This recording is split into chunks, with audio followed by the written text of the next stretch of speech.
Welcome to the deep dive. Today we're looking into something really fascinating, ISPAR. It's the index simulator for policymakers in the Arab region. Our mission here is to explore how this tool is helping nations, well, essentially test out their policy ideas before they commit, learning from others. That's a great way to put it. The ISAR project really aims to support a whole range of people. Policymakers, yes, but also the private sector, civil society, academics. It's about giving them an easy-to-use tool Mm. to sort of simulate the potential effects of policies on how their country ranks internationally. Ultimately, it's not just about data. It's more like a strategic foresight platform. You can simulate, decades of potential impact almost instantly, which is crucial for spotting maybe unintended consequences or benefits you hadn't expected, all geared towards better policymaking for the Sustainable Development Goals. Okay, that sounds powerful, a strategic foresight platform. So how does this simulator, how does it actually work in practice? Is it super technical or... No, not really. It's designed to be quite intuitive. Think of it maybe like a policy flight simulator. It has a dashboard interface, so you don't need an advanced degree in data science. Policymakers can implement proposed reform.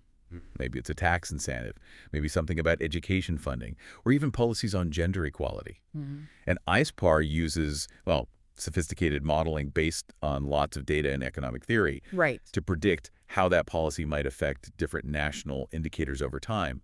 It shows potential changes in, say, innovation rankings, ease of doing business scores, GDP growth forecasts.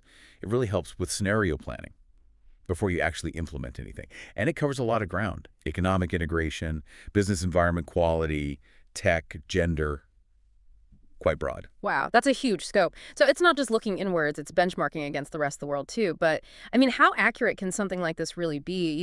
With geopolitics, market shocks, cultural factors, does it try to account for those kinds of black swan events? Well, that's a fair point. No model can predict absolutely everything, right? Especially those big unforeseen shocks. But ISPAR is built to handle dynamic variables. You can adjust scenarios based on new information. Its real strength is showing the most likely outcomes and identifying where a country might be vulnerable to external shocks. So it gives policymakers a more robust framework for resilience.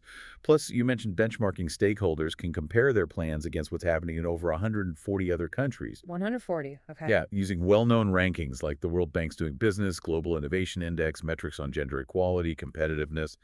And looking ahead, member states will also get access to these policy playbooks. Policy playbooks. Yeah, basically detailed case studies from other countries showing exactly what policies they tried and what the results were, like a shared library of policy experiments. That sounds like it could really accelerate learning. Yeah. But the region itself is so diverse economically. How does ISPAR handle that? You need data that reflects those specific realities, right? Absolutely. That's key. ISPAR is designed to work across that whole spectrum. Think about crafting policy for, say, Saudi Arabia, a high-income country, GDP per capita around $29,000, Right. very high human development, Okay. versus Sudan, a low-income country facing very different baseline challenges.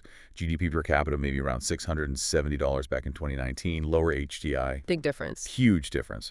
Or Egypt, a lower middle-income country, GDP per capita around $3,500, balancing growth with a large population. ISPAR lets each country analyze its specific obstacles and tailor reform scenarios that make sense for their context. It's not one size fits all. Right, it has to be adaptable. So, okay, bringing this back to the people listening, Yeah. what does this mean for them? How does a tool like ISPAR filter down to benefit citizens, businesses? How does it actually, touch everyday life? Yeah. Well, indirectly, it empowers everyone by giving leaders, business owners, even informed citizens, a clearer view of how policy choices could shape the country's path. If you zoom out, ISPAR's core value is really about disseminating knowledge, improving how we measure national performance, and finding the most effective routes to achieve national goals. It fosters a kind of shared understanding of what works and why. Imagine if tools like this were just everywhere, available to everyone, letting any citizen really grasp the potential impact of policies on their country's future. What questions would you want to ask about the direction your country is heading? Another exploration.